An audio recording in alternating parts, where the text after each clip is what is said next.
50 વર્ષ ત્યાં જે ધંધો હાલે છે ને આવતા 50 વર્ષ સુધી જે ચાલશે તો તમે તમારા બાળકોને પેઢીને આપશો. સ્ટોલ ઉપર આમ કરીને તમારા સપના તોડો છો. બીજું કે ઘણા લોકોએ શું કર્યું, સ્લેટ ન હોય, શું કે સ્કૂલમાં ભણાવેલું બોર્ડ ન હોય, એ બોર્ડમાં સાઈથી લખ્યું હોય આજની ઓફર, રાઈટ? એટલે 500 રૂપિયાનું બેનર બને છે. ઇંગ્લિશમાં ઓલી કહેવત છે, વેલ બિગન ઇઝ હાફ ડન. એક સારી શરૂઆત અડધી જીત છે. તમારું પોસ્ટર જોઈને પબ્લિક આવશે. તમે બોલપેન થી લખો તો હું તો ઉભો જ નહીં રહું. શું કામ નહીં ઉભો રહું? તમે તમારા ધંધા માટે એક સારું પોસ્ટર નથી બનાવતા તો પ્રોડક્ટ શું આપશો? એમાં રાઈટ યારો? રાઈટ. હું મોટો બિઝનેસમેન નથી, મારું ઘર હું આમાં કંપનીમાંથી માંડ લઉં છું, આવું કોઈ નહીં બોલે. મારે તમારા બધાની સપોર્ટની જરૂર છે. મેં જે કેટલાય દિવસ ત્યાં મારા દિલનો ભાર હતો એ તમારા લોકો થ્રુ હું આપું છું કે પેલા તો રોડ ઉપર નહીં જ ધંધો કરવાનો, પાર્ટનરશિપ નહીં, અને તમે પાણીપુરીનો ધંધો કરો 3000. બીજું કે એવા લોકોને તમારી સાથે જોડો કે જે લોકો તમને આવતા સમયમાં સ્ટ્રેસ, એન્ઝાયટી નહીં આપે. અને સૌથી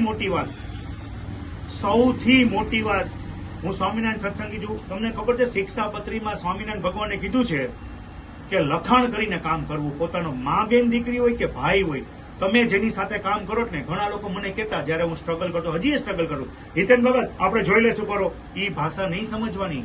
જેટલા લોકોએ એમ કીધું ને કે હું સમજી લઈશ, યાદ રાખજો, એને દગો ખાધો છે ને ખાધો છે. હગો ભાઈ છે ને, ભઈલા એક કામ કરે, આપણે લખી લઈએ.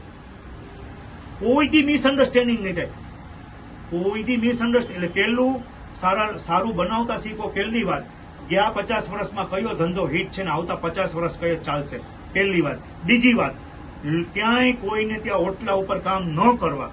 કારણ કે જોઈ લો કે ઓટલા વાળા મારો બેસ્ટ ફ્રેન્ડ, મારો બડી, હું, રાઈટ, એ દાળ પકવાન બનાવે છે, હું બનાવું. જે દિવસે મને સાંભળવા મળ્યું ને તો હું પોતે એ ઝોનમાં હોય કે અરે પાછું, અને એક વાર નહીં એની 2 વાર એવું થયું.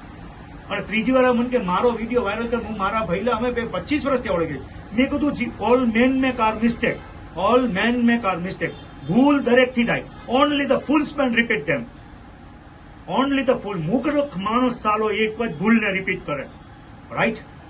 તો કહેવાનો મતલબ એ છે કે તમને ખબર છે કે એક જગ્યાએથી તમને દગો થઈ ગયો, બીજી જગ્યાએથી દગો થયો. તારી પાસે સોશિયલ મીડિયાનો પાવર રાખ અને દિલથી ખવડાવ. ભગવાનને સાક્ષી મારી એક વસ્તુ સ્વામિનારાયણ ભગવાનને ધરાવું છું, રાઈટ? મારો સાક્ષી આ છે ને, તો મિત્ર બનીને 500 જણા મને ખાવા અહીંયા આવે તે હેલ્પ કરે છે. શું કામ? મેં ઈમાનદારી નથી છોડી. બીજું મેં સાચું જ બતાવ્યું. આજે હું જે બોલું છું એક્ટિંગ નથી કરતો. હું હાથ જોડીને કહું, 50 વર્ષ રૂલ્સ પેલો 50 વર્ષ ત્યાં જે ધંધો ચાલે છે અને આવતા 50 વર્ષ ચાલશે એ ધંધો કરો. અને એની વચ્ચે એવી રીતે ઉભા રહો કે હવે આમાં હું ઇમ્પ્રુવમેન્ટ શું કરીશ, સારું શું કરીશ કે 500 પ્લેટ સાંજે વેચાય, એ 500 પ્લેટ આમ થવું જોઈએ. સંતોષનો ઓટકાર. બીજું, દેતા શીખો. હમણાં એક જગ્યાએ ગયો હતો, કેટલી તોછડી ભાષા એ ભાઈની, કેટલી તોછડી ભાષા. કાકરિયા પાસે ગયો તો, મારે સવારે એક મીટિંગમાં જવાનું હતું. એ ભાઈના તમે નાસ્તો કર્યો, ચલો ભાઈ જલ્દી કરજો કે હમણાં ગાડી આવશે. મને એમ કહો તમે નાસ્તો કરો છો ને કોઈ તમારી આવી રીતે બોલે તો, અરે ભાઈ ઓનલાઈન આપો ને ભાઈ. હું નહીં હોઉં ને તો મારો ભાઈ મોહિત, આ લોકોને મેં ટ્રેનિંગ આપેલી છે. સારી બ્રાન્ડમાં તમે કોઈ પણ વ્યક્તિ તમારી કંપનીમાં ખાવા આવ્યા, તમે તમારા ટીમને ટ્રેનિંગ નથી આપી. સાંભળજો, અહીંયા આવો 1 મિનિટ, હું તમને એક્ઝામ્પલ આપું. અહીંયા આવો, હું એક્ઝામ્પલથી સમજાવું. તમે પ્લીઝ જોજો, આ બહુ કામ આવશે. બરોબર? તમારે મારી પાસેથી કમ્પ્લેન ના હોય કે આમાં આ નહીં કરું, કઈ પણ ભાવ લાગતો હોય, હું તમને પ્રેક્ટિકલ બતાવું. તમે એમ કહો વાહ રીતે કાંઈ, ચલો તમારે એક્ટિંગ એવી કરવાની કે ભાઈ આમાંથી વાળ નીકળો, એવું બોલવાનું, રાઈટ? પ્રેક્ટિકલ બતાવું અને જોઈ લેજો. મોહિત અહીંયા મોહિત, તારે આની અરે રૂડ બિહેવિયર થી વાત કરવાની, જે મેં ટ્રેનિંગમાં કીધું ને ભાઈ, અમારો વાત ન હોય એવી રીતે, રાઈટ? જોવો તમને બતાવું. ચલો તમે એને કમ્પ્લેન કરો કસ્ટમર, ભાઈ ઇન્ટેન્સિટી હાઈ, નહીં ગુસ્સો યાર.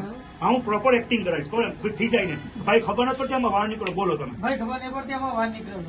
અમે તો બધું ચોખ્ખાઈ થી હાઇજીન થી જ આપીએ. તો કહેવાનું જ નહીં તમને. વાળ તો ઉડીને આવ્યો હોય છે, અથવા અંદર જો બહાર હોય ઉપર હોય તો ઉડીને અમે બધું હાઇજીન થી બનાવીએ. અમારે હોય જ નહીં. આના તોછડા સ્વભાવ દેવાના કારણે હવે આ શું કરશે ખબર? તમારો મોબાઈલ કાઢો, મોબાઈલ કાઢો, મૂકો સોશિયલ મીડિયામાં, બોલો, એક્ટિંગ કરો, લાવો. અરે ઓપન દોસ્તો, આ જગ્યામાં વાળ નીકળો અને આ માણસ મારી રૂપ બિહેવિયર થી વાત કરે છે. આ કંપનીમાં કોઈથી નહીં આવતા. તમે મહેનતથી બનાવેલી તમારી કંપનીને, તમારા માણસને તમે ટ્રેનિંગ નથી આપી, એના હિસાબે આને નથી ખબર કે ટકલ શું થાય, કેવી રીતે વાત કરવી. હવે મોહિતભાઈ, આપણા ભગત કુકડાની ટ્રેનિંગ શું છે? ચલો હવે ઈટ બતાવીએ. કયો વાળ નીકળો કયો? ભાઈ આમાં રો વાર નીકળ્યો છે. હા, તમારી વાત સાચી છે. તમારી ભૂલ છે. ભૂલથી રહી ગઈ હોય છે તો કાંઈ વાંધો નહીં. આના પૈસા નહીં આપતા ને હું તમને બીજી આવી રિપીટ પ્લેટ કરી નાખું. બોલો શું ગમ્યું તમને? તમારા એક માણસના હિસાબે તમારી બ્રાન્ડની પથારી ફરી જાય. એના કરતા માણસોને એમ કહો, સર માફ કરજો. નિત્યન ભગત ઘણા કસ્ટમરને જો, નો બડી ઇઝ કમ્પ્લીટ એન્ડ આઈ એમ નો બડી. નો બડી ઇઝ કમ્પ્લીટ. આ દુનિયામાં કોઈ સંપૂર્ણ નથી, એમાંથી હું એક છું. તમે મને કમ્પ્લેન કરશો એમ કહો મારા ભગવાન દ્વારકાધીશ છે, સાહેબ માફ કરજો, કારણ કે મને તો આંખમાં દેખાતું જ નથી એટ પ્રેઝન્ટ. હું સાહેબ તમને સાચું કહું છું, મારી ભૂલ થઈ હોય તો માફ કરજો. આને હું થ્રો કરું, સર પ્લીઝ માફ કરજો. અને મોહિતભાઈ સાહેબને બીજું બનાવી દો. મને કે તમને કયું ગમે છે? કેમ તમે આવી બધી વસ્તુ તમારી ટીમને લીડરશીપથી શીખવાડતા નથી? Right sir. લાઈફમાં જ્યારે પણ મોટા મોટા પ્રોબ્લેમ થયા છે એ બે વસ્તુને લીધે, રીઝન અને વિઝન. મોહિત કીધેલું છે રીઝન, બધાની વચ્ચે અપમાન થવું. તે મને આમ કર્યું જ ને રીઝન. હવે હું તને કરીને બતાવીશ. ગાંધીજીને ટ્રેનમાં અપમાન થયું, યાદ છે? હા. ફર્સ્ટ ક્લાસની ટિકિટ હતી. ગાંધીજી શું બોલ્યા હતા ખબર છે? તે મને ફર્સ્ટ ક્લાસની ટિકિટ હોવા છતાંય ટ્રેનમાંથી કાઢ્યો છે, હું તને મારા દેશમાંથી કાઢીશ. રીઝન, અપમાન થયું. વિઝન, અંગ્રેજો ગયા. મેરી કોમનું અપમાન થયું હતું. દુનિયામાં જેટલાના અપમાન થાય ને તમે લાઈફમાં કોઈ રીઝન ને વિઝન ન બનવું.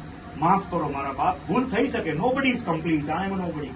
રાઈટ. તો કસ્ટમર એ ભગવાન છે, એ ભૂખ લાગે ત્યારે આવે. મારે ત્યાં કોઈ આવે છે, સાહેબ મારે તમને શું કેવું, હમણાં રવિવારનો દાખલો છે, તમને સાંભળીને એમ થાય હું સ્ટુપિડ નથી. મેં અહીંયા સ્કીમ રાખેલી છે અનલિમિટેડ દાળ પકવાનની, હા. 90 રૂપિયામાં. તમને ખબર છે સાહેબ, અનલિમિટેડ દાળ પકવાન એટલે પર પર્સન છે, એક વ્યક્તિને ખાવાની. તમને ખબર છે, એક હસબન્ડ વાઈફ આવ્યા અને એ લોકો ફૂલ રવિવારની ઘરાઈ વીમાં એ લોકો 2 જણા ખાય છે. સમજાય તું શું બોલ્યું? રવિવારે અનલિમિટેડમાં 2 જણા ખાય.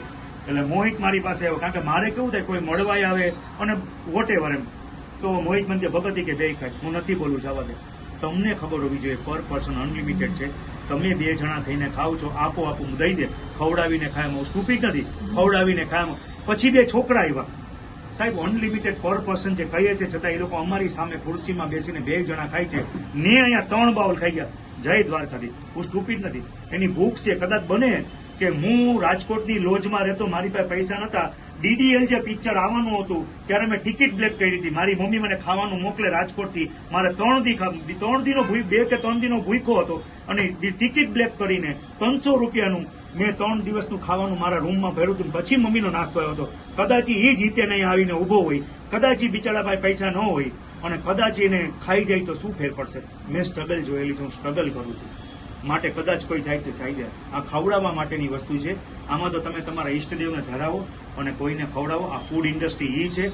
જેટલા લોકો પોતાનું વેલ બેસ્ટ આપે છે, થેન્ક યુ જય થડેશ્વર સાહેબ.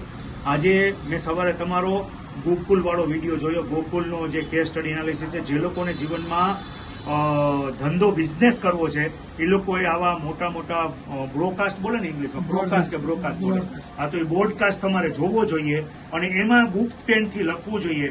મેં પ્રફુલભાઈ સાહેબ ગોકુલવાળાનો વિડીયો જોયો, એ સમયે હું રોતો હતો, કારણ કે હજી પણ હું સ્ટ્રગલ કરું છું. મારા સપનાઓ મોટા છે, મારા આત્મસન્માનની લડાઈ છે. મારું કોઈની સાથે વેર નથી, કોઈની સાથે કોમ્પિટિટર નથી. હું હંમેશા એમ